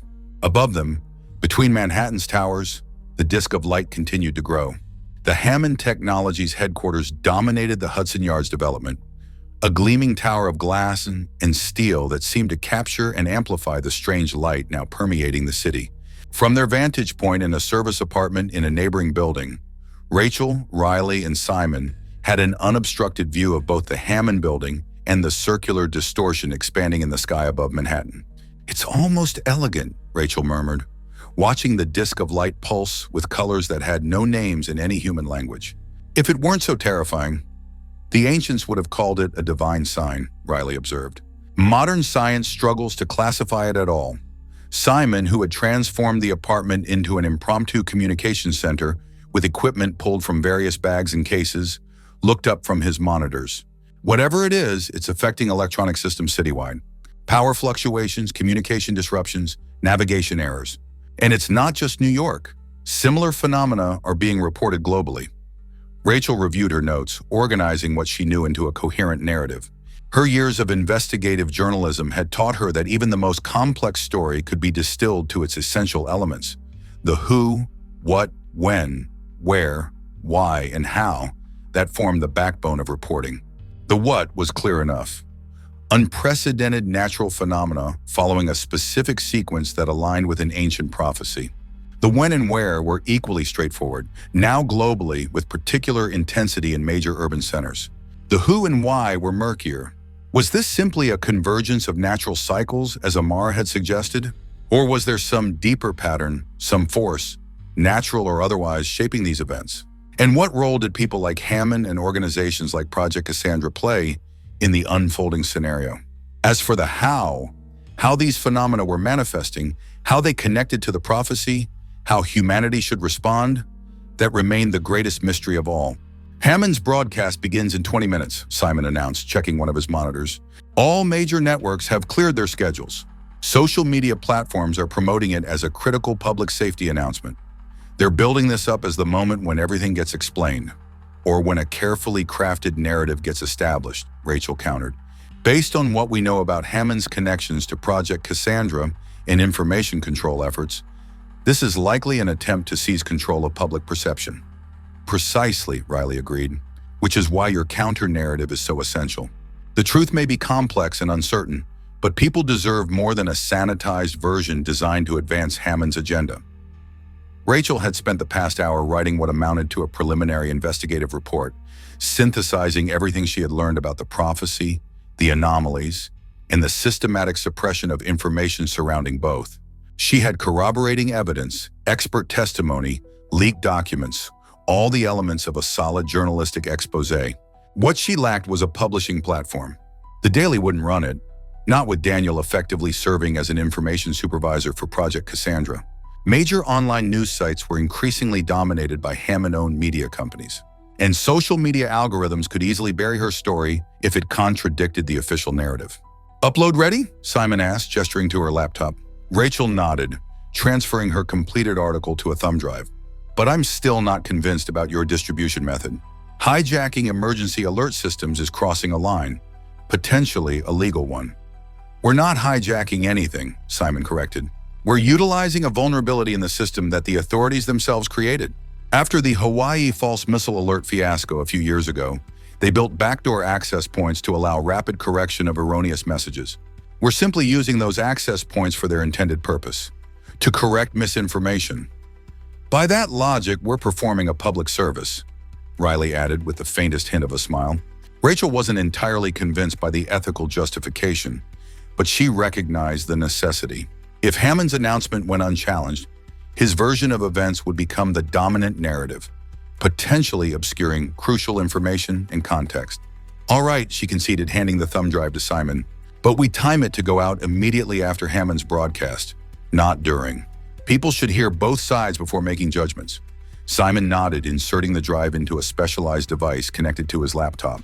"Ready when you are. And remember, this will go to every smartphone in the region simultaneously, with links to the full article, supporting documentation, and corroborating sources." Rachel turned her attention back to the window, where the disk of light now occupied a significant portion of the visible sky. It had stabilized somewhat, its rotation slowing to a measured pulse that seemed almost rhythmic. People had gathered in the streets below to watch, their faces illuminated by its otherworldly glow. "It's time," Simon said, turning up the volume on a monitor displaying multiple news broadcasts simultaneously. All showed the Hammond Technologies logo, followed by a special announcement banner.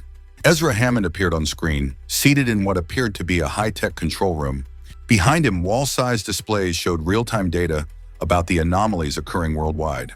He was in his late 50s, with the trim physique and perfect grooming of a tech executive who considered his appearance part of his brand. His expression was grave but composed, a man prepared to handle a crisis. "My fellow citizens," he began, his voice carrying the carefully modulated cadence of someone who had practiced this address extensively. "I speak to you today in a moment of unprecedented global significance. The phenomena we are witnessing, from the solar activity to the seismic events to the atmospheric anomalies now visible in our skies, represent a convergence of natural cycles that occurs perhaps once every several thousand years." Rachel glanced at Riley, noting how closely Hammond's opening mirrored Amara's scientific assessment. This was the first layer of the strategy. Begin with plausible, verifiable scientific facts to establish credibility. "For over a decade," Hammond continued, Hammond Technologies has been working with international scientific organizations and government agencies to prepare for this eventuality. What you are seeing is not cause for alarm, but rather the visible manifestation of a natural transition in Earth's complex systems, one that our ancestors may have witnessed and recorded in various cultural traditions, including what some know as the prophecy of Saint Malachi. He's co-opting the prophecy, Riley murmured, claiming it as validation rather than denying it. Smart, Rachel acknowledged reluctantly. He's preventing anyone from using it against him by embracing it himself. Hammond gestured to the displays behind him, which showed the circular phenomena now visible in skies around the world. These manifestations, while spectacular, are primarily electromagnetic in nature, the result of interactions between solar radiation and Earth's magnetic field. They pose no direct threat to human health or safety. The camera pulled back to reveal more of the control room, where dozens of technicians worked at advanced consoles. Hammond walked toward a central platform dominated by what appeared to be a holographic projection of Earth, surrounded by pulsing energy fields. However, his tone grew more serious. These electromagnetic anomalies are disrupting critical infrastructure worldwide: power grids, communication networks, transportation systems. If left unchecked, this disruption could lead to significant humanitarian crises in vulnerable regions. Here it comes, Rachel thought. The pivot from explanation to solution. Hammond positioning himself and his technology as humanity's salvation. Fortunately, we have prepared for this moment, Hammond continued, his confidence unwavering.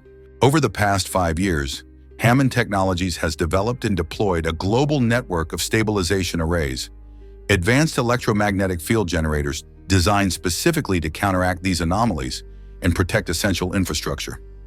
The displays behind him changed to show installations around the world, massive structures resembling high-tech transmission towers surrounded by concentric rings of smaller devices. At my signal, this network will activate, creating a protective field that will stabilize electromagnetic conditions within major population centers.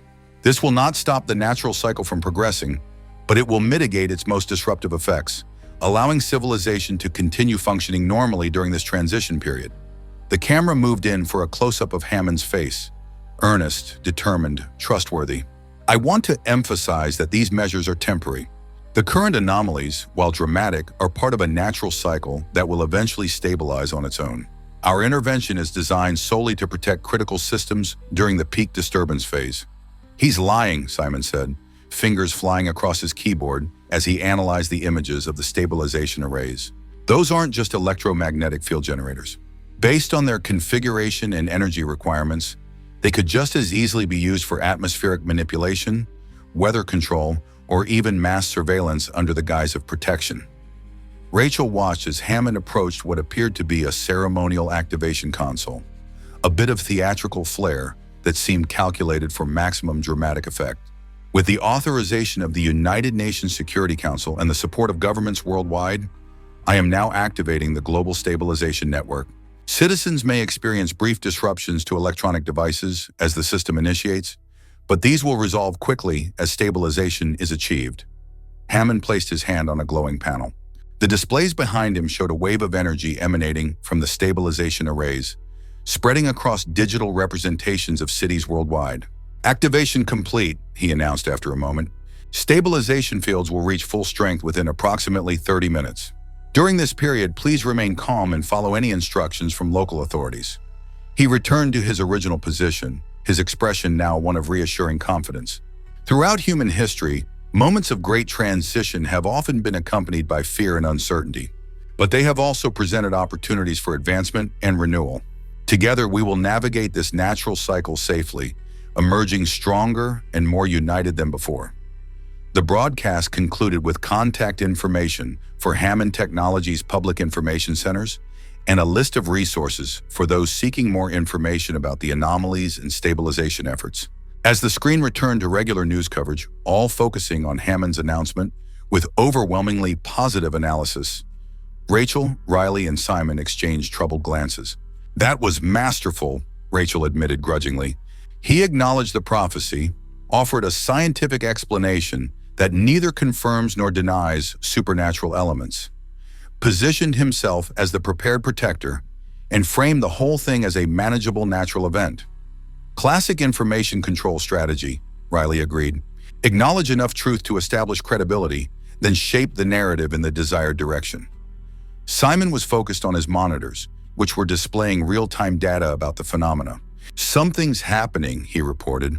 The anomalies are changing pattern, not diminishing, but shifting somehow. Rachel moved to the window.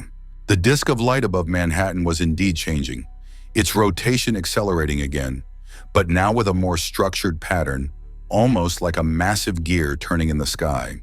And it seemed to be responding directly to the activation of Hammond's stabilization array, visible as a pulsing tower atop a neighboring skyscraper.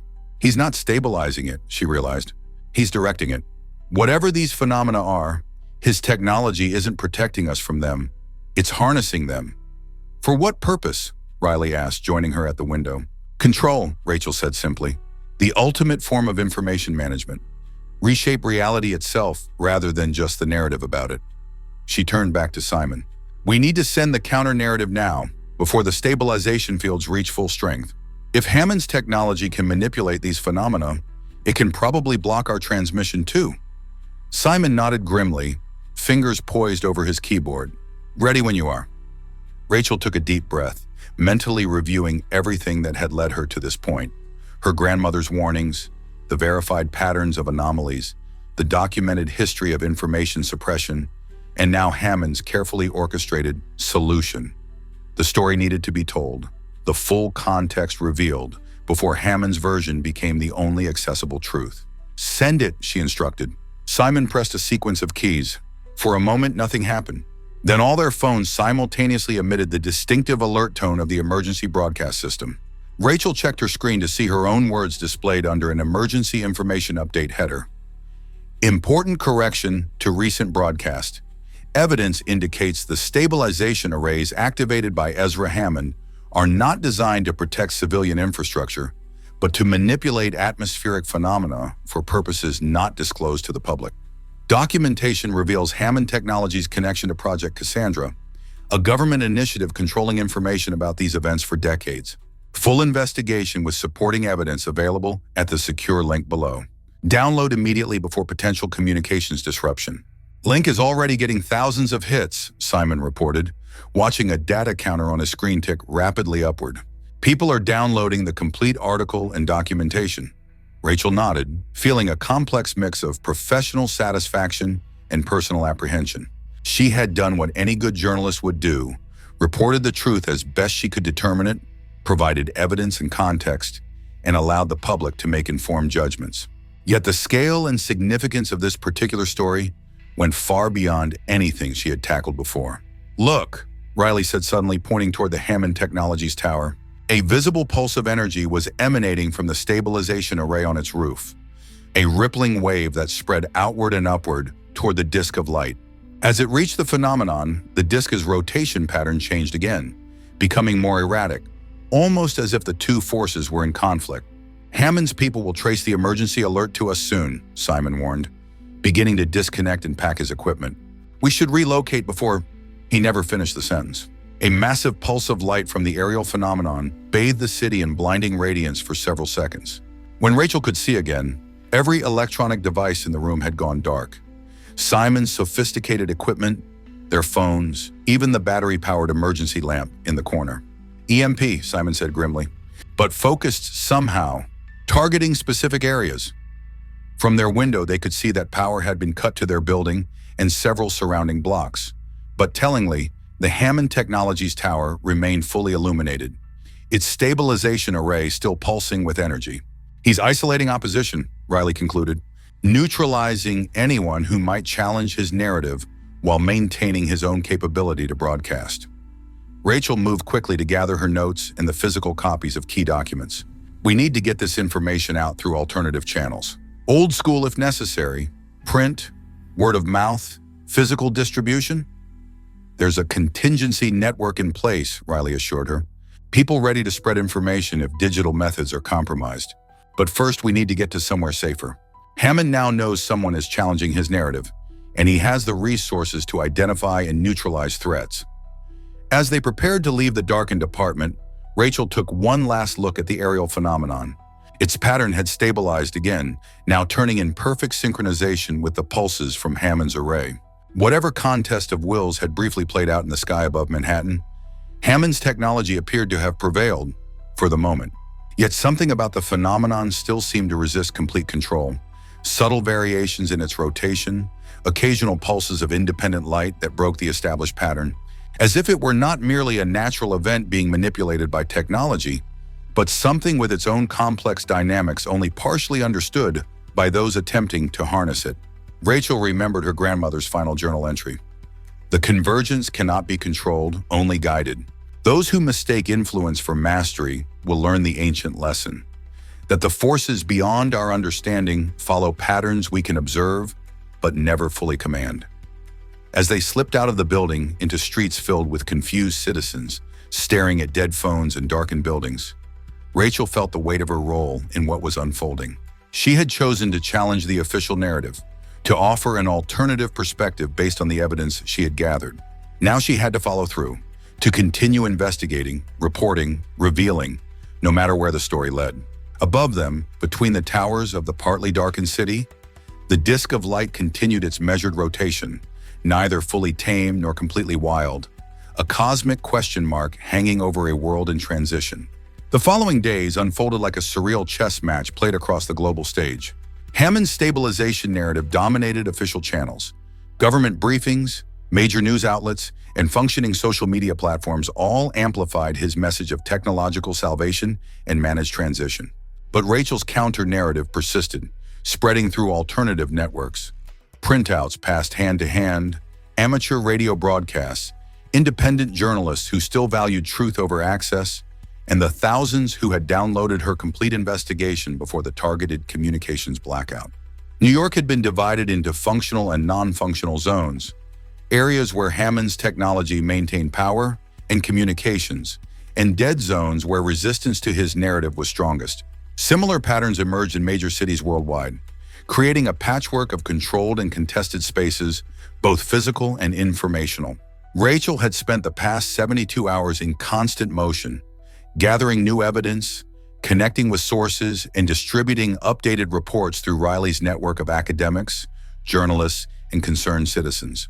The story had evolved from her initial investigation into something more collaborative, a crowdsourced truth-finding mission in defiance of the official version of events.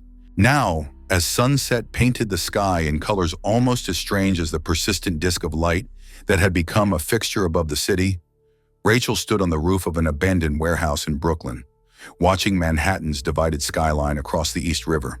Some buildings blazed with light, others remained dark, a physical manifestation of the information divide splitting the population. Beautiful in a dystopian sort of way, said Amara Okafor, joining her at the edge of the roof. The geophysicist had arrived from Boston the previous day, bringing crucial scientific analyses that helped explain what Hammond's technology was actually doing to the atmospheric phenomena. I keep thinking about how ordinary everything was just a week ago, Rachel replied. The Pope's death seemed like just another news story. Now look at us, hiding out, distributing samizdat reports about cosmic phenomena and government cover-ups. History often pivots on such moments, Amar observed. Periods where multiple possible futures branch from a single point of decision or revelation. Rachel nodded, reviewing their current understanding of the situation in her mind.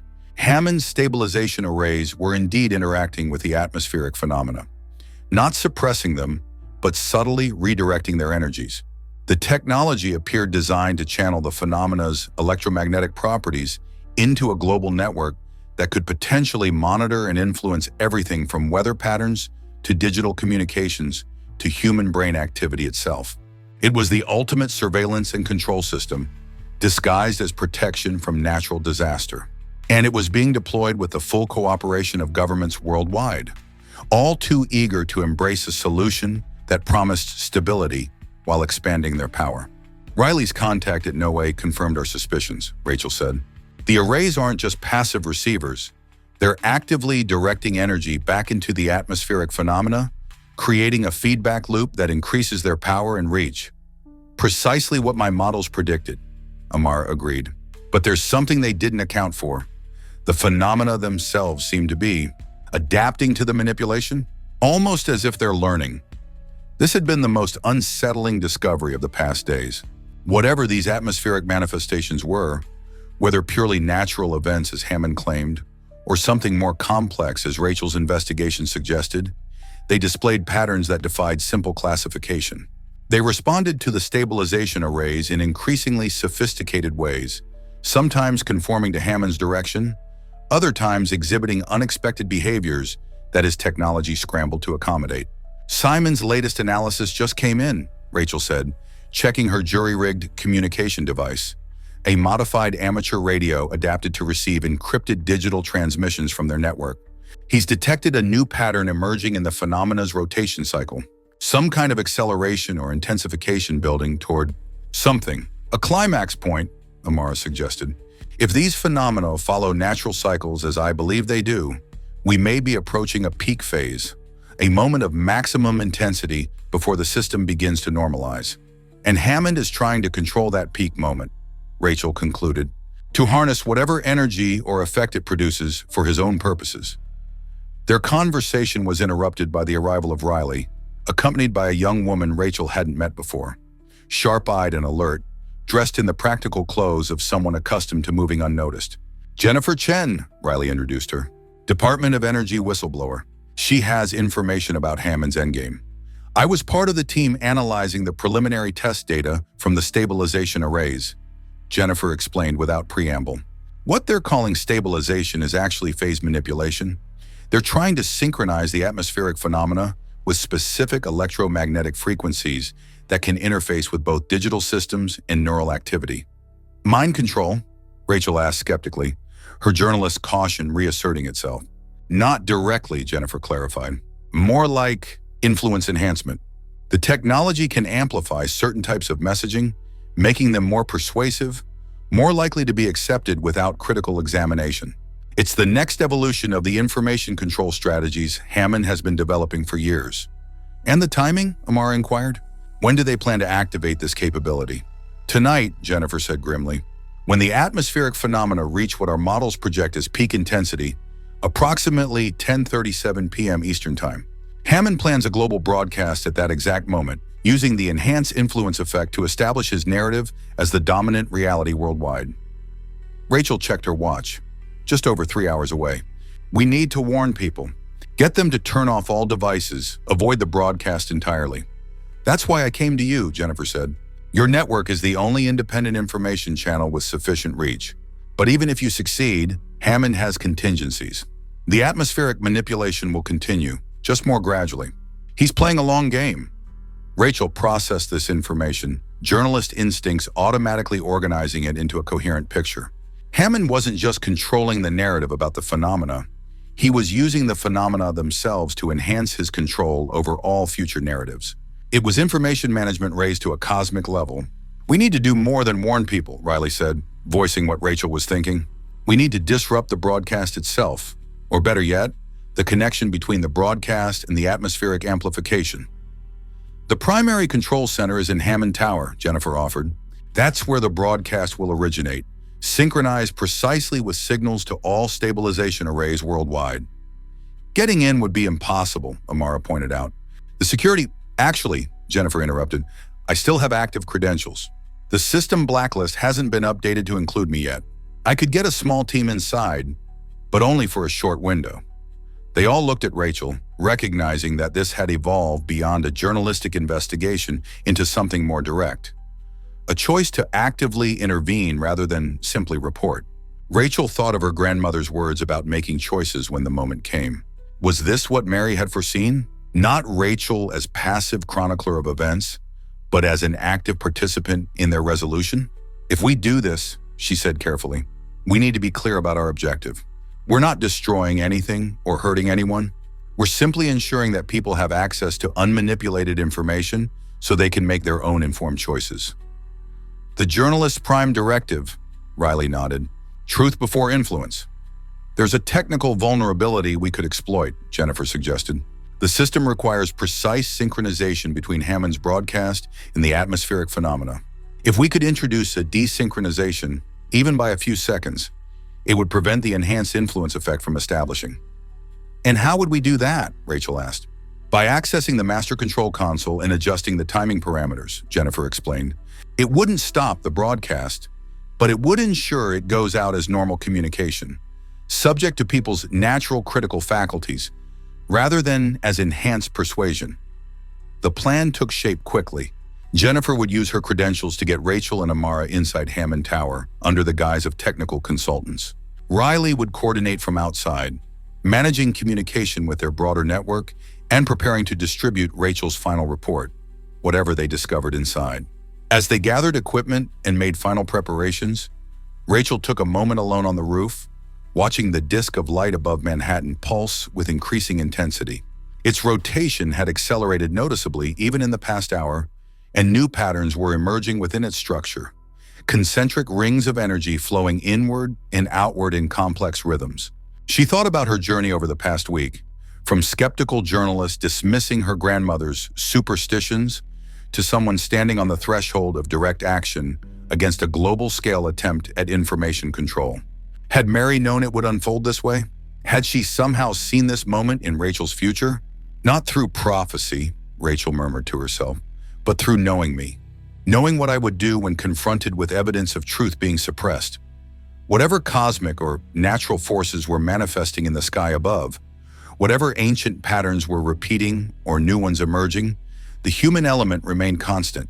The tension between control and freedom, between managed narratives and messy truths, between those who would decide for many and those who insisted each must decide for themselves. Hammond Tower loomed like a monolith of light amid the partially darkened city. Its stabilization array pulsed with increasing power as the moment of convergence approached, sending visible waves of energy toward the atmospheric disk above.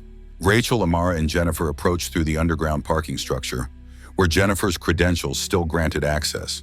They wore the anonymous business attire of corporate consultants, carrying tablets and equipment cases that concealed both monitoring devices and communications gear connected to Riley's network.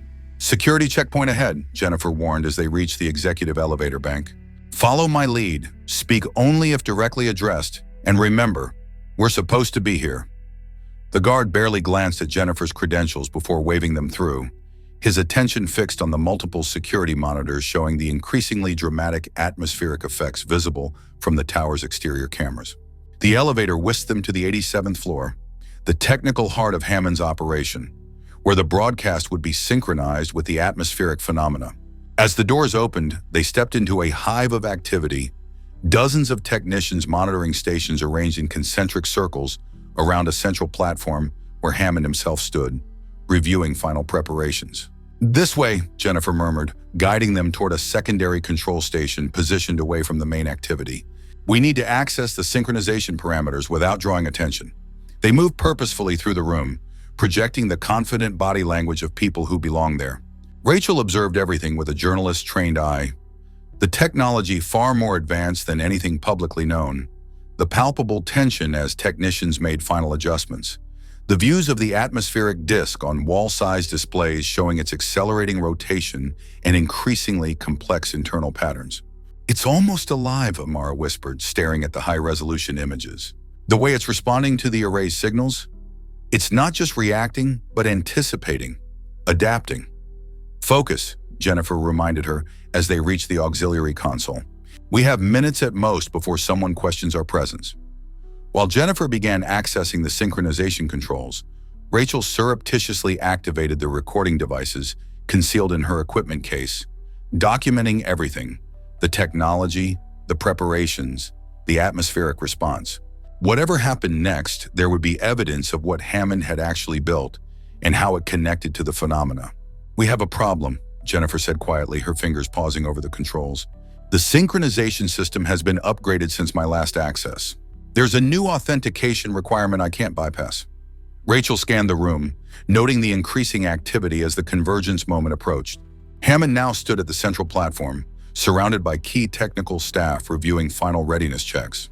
On the displays above, a countdown timer showed less than 15 minutes remaining. "We need another approach," Amara suggested. "If we can't desynchronize from here, perhaps we can introduce interference at a different point in the system." Jennifer considered this.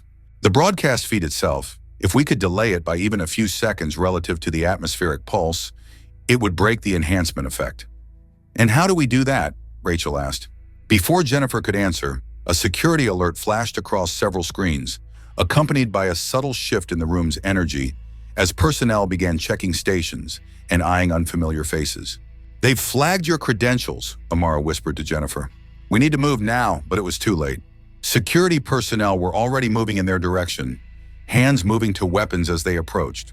Hammond himself looked up from the central platform, his gaze fixing on the three women with cold recognition. "Aitken, Rachel Kovalski," he called out, his voice carrying easily across the room. "I thought you might join us for the culmination, though I expected you to come as a journalist, not an infiltrator." The room fell silent as Hammond descended from the platform and approached them, security teams forming a perimeter to prevent escape. Up close, he seemed different from his broadcast image. Older somehow, with an intensity in his eyes that bordered on fanatical. "You've been quite persistent in your alternative narrative," he continued, stopping a few paces away. "Admirable in a way, but ultimately futile. The story that matters isn't the one you've been telling about the past, about prophecies and cover-ups and control. It's the one I'm about to tell about the future. A future where you use these phenomena to manipulate global consciousness," Rachel countered, abandoning any pretense now that they'd been discovered. "Enhancing your message with whatever energy or effect is being channeled through your arrays." Hammond's expression registered brief surprise before settling into something like reluctant respect. "You've pieced together more than I expected. Yes, the convergence offers a unique opportunity, a moment when the barriers between information and consciousness become temporarily permeable. My technology simply leverages that permeability." "To what end?" Rachel demanded, aware that she was now effectively conducting an interview in the middle of a failed infiltration. "What gives you the right to reshape how people perceive reality?" "Necessity," Hammond replied simply. "Humanity faces challenges too complex for traditional decision-making processes. Climate collapse, resource depletion, technological disruption. We need alignment, a shared understanding and purpose that transcends our tribal divisions." "Forced alignment isn't unity," Rachel argued. "It's control. A semantic distinction that history won't remember," Hammond dismissed with a wave of his hand. "What matters is survival, progress, the continuation of civilization through its next evolutionary threshold." As they spoke, the atmospheric disk visible on the surrounding displays continued its acceleration, new patterns emerging within its structure with increasing complexity. The countdown timer now showed less than 10 minutes remaining. "You don't understand what you're interfacing with," Amara interjected, her scientific caution overriding concerns about their predicament. "These phenomena display attributes suggesting emergent intelligence, adaptive responses that indicate they aren't merely passive energy manifestations. You're creating a feedback loop with a system you don't fully comprehend." Hammond's confidence wavered slightly. "Our models account for all observed behaviors. The phenomena are complex but ultimately predictable. Natural systems responding to precise technological inputs." "Like the weather is predictable?" Amara challenged. "Complex systems develop emergent properties beyond their individual components. What you're seeing now, these new patterns forming within the disk, those weren't in your models, were they?" Hammond's glance toward the displays confirmed her suspicion. The atmospheric disk had indeed developed formations unlike anything previously observed or predicted, spiral structures within its rotation that seemed to move independently of the whole, creating interference patterns with the energy pulses from the stabilization array. "Minor variations," Hammond insisted, though his tone lacked conviction. "The fundamental synchronization will proceed as planned." "And if it doesn't?" Rachel pressed. "If these phenomena are more than you understand, if they're responding to your technology in ways you haven't anticipated, what then? You're gambling with global consciousness based on incomplete understanding." For a moment, doubt flickered across Hammond's face. Then his resolve hardened. "Enough. Security, escort our guests to the containment level. They can witness the broadcast from there." As security personnel moved to take them, a technician called urgently from the central platform. "Sir, we're detecting anomalous patterns in the array's feedback loop. The atmospheric response is diverging from projected parameters."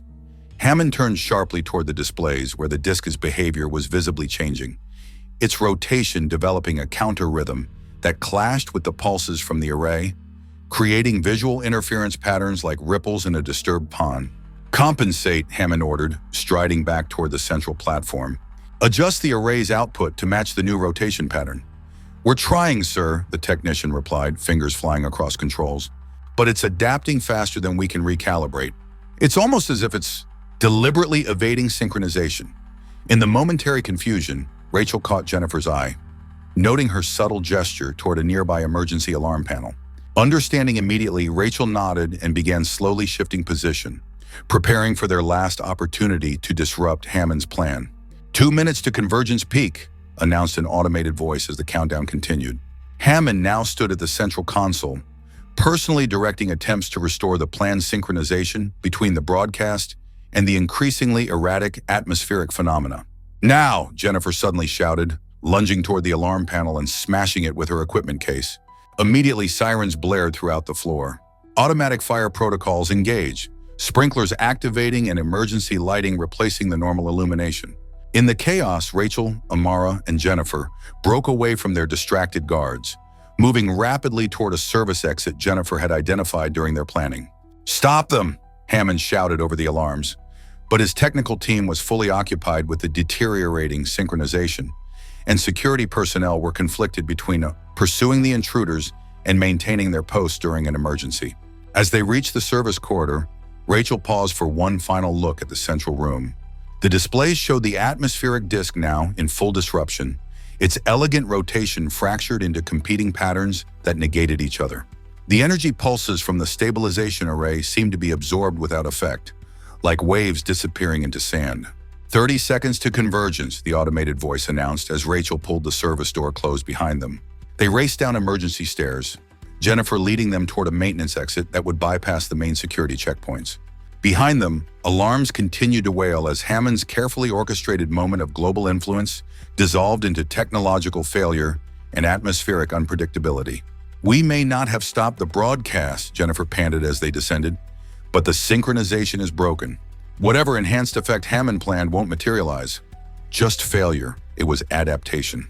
The phenomena are developing their own patterns independent of Hammond's technology." They reached the maintenance exit, emerging into an alleyway several blocks from the tower. The night sky above Manhattan was transformed, the disk of light now fragmented into multiple smaller formations that spun and combined in patterns of mesmerizing complexity. People stood in streets and on rooftops, all normal activity suspended as humanity collectively witnessed the unprecedented spectacle. "We need to get clear of the area," Jennifer urged. "Hammond will send security to find us once they stabilize their systems." But Rachel stood transfixed, watching the atmospheric display. "Look," she said, pointing skyward. "It's changing again." The fragmentary patterns were indeed shifting, coalescing back toward a unified formation, but not the smooth disk of earlier days. This new structure was more intricate, with spiraling arms extending outward from a brilliant central core. It resembled nothing so much as a galaxy in miniature, rotating majestically above the city. "The convergence," Amara whispered. This is what it was building toward all along. Their communication device buzzed, Riley checking their status from the Brooklyn safe house. "We're out," Rachel reported. Hammond's broadcast synchronization failed, but the atmospheric phenomena are evolving. "Have you ever seen anything like this in the historical records, Riley?" "Never with this level of complexity," his voice crackled through the device. "But similar formations appear in ancient astronomical texts, depicted as celestial wheels or the eye of heaven. Whatever we're witnessing has manifested before, though perhaps not in recorded history." As they watched, the galaxy-like formation continued to evolve, its rotations steadying into a measured rhythm that seemed to pulse with its own internal logic, independent of Hammond's technology. The stabilization array atop the tower was still active, sending energy pulses skyward, but they appeared to pass through the formation without affecting its structure or movement. "Hammond's lost control," Jennifer observed.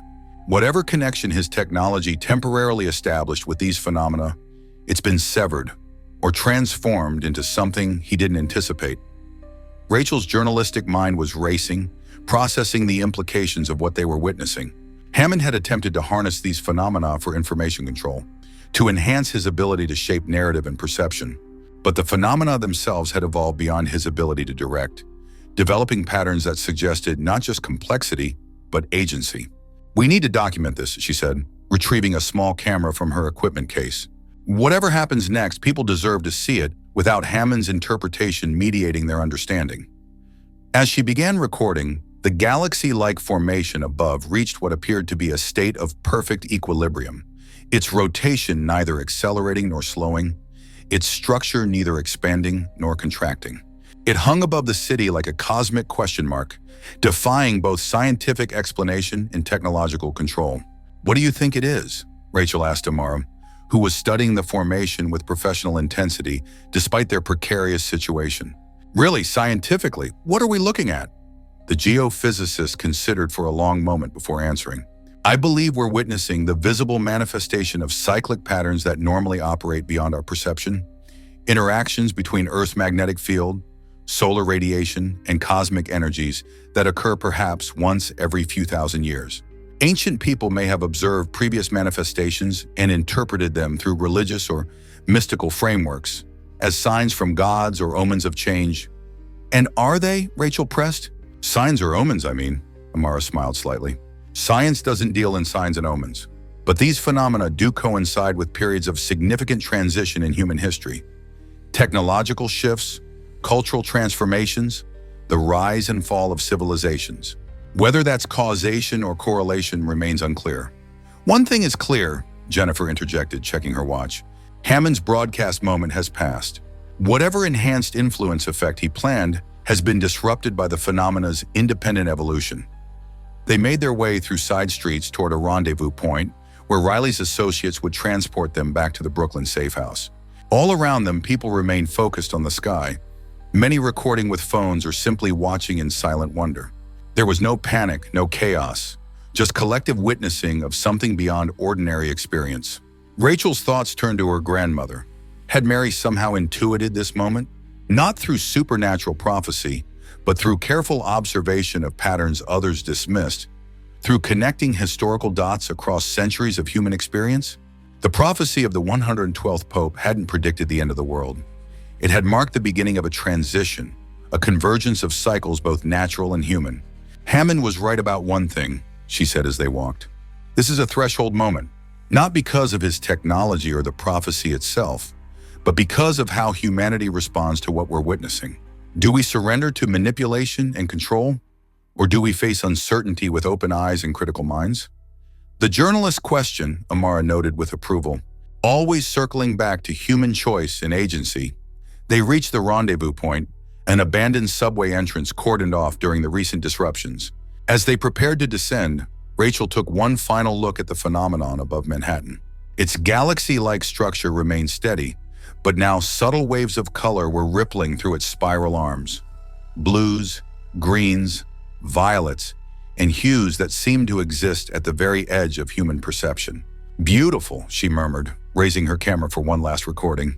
At that exact moment, something changed. The formation's steady rotation faltered, then accelerated suddenly. Its structure contracted, the spiral arms drawing inward toward the brilliant core.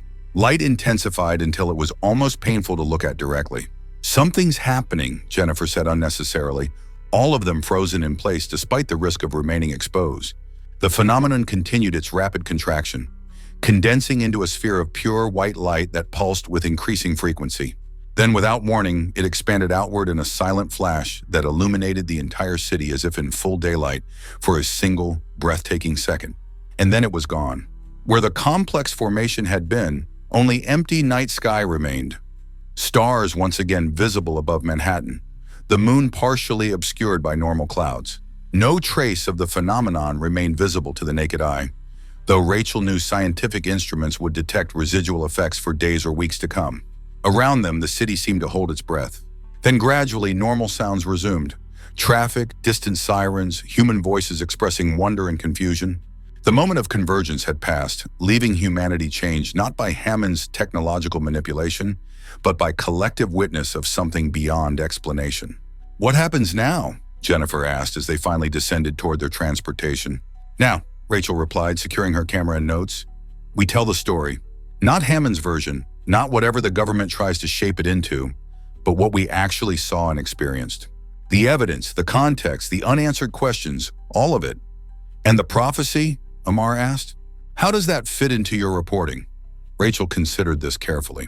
As historical context, one of many ways humans have tried to understand these cyclic patterns throughout history, not as supernatural prediction, but as observation encoded in the language and framework available to those who witnessed similar phenomena in the past. They reached the waiting vehicle and climbed inside. As they pulled away from Manhattan, the city's skyline was returning to normal, power gradually restoring to darkened areas, Hammond Tower's stabilization array now dormant, the night sky ordinary once more. But Rachel knew that appearances of normalcy were deceptive. Whatever had manifested above them, whatever convergence of natural cycles or cosmic energies had briefly become visible, had changed the world. Not through apocalyptic destruction or divine judgment, but through the simple fact of having been witnessed globally, beyond any single government's or corporation's ability to control the narrative about what it meant. In her bag, Rachel carried the evidence that would form the backbone of her reporting. The historical patterns documented by her grandmother and Riley's network, the scientific analyses from Amara and other researchers, the technical details of Hammond's attempted manipulation, and most importantly, the raw footage of the phenomena themselves, evolving beyond technological control into something that defied simple explanation. And as their vehicle headed toward the Brooklyn safe house where she would begin crafting her report, Rachel knew with certainty that her grandmother had been right all along. Not because she had possessed supernatural foresight, but because she had understood that when such moments came, the most important thing was not prediction, but witness. Not control, but truth. Outside, the night sky above New York had returned to normal. But something had changed. In the world, Rachel looked up through the car window at the stars now visible above the city, feeling a profound sense of connection to her grandmother's legacy. Not of prophecy, but of persistent questioning.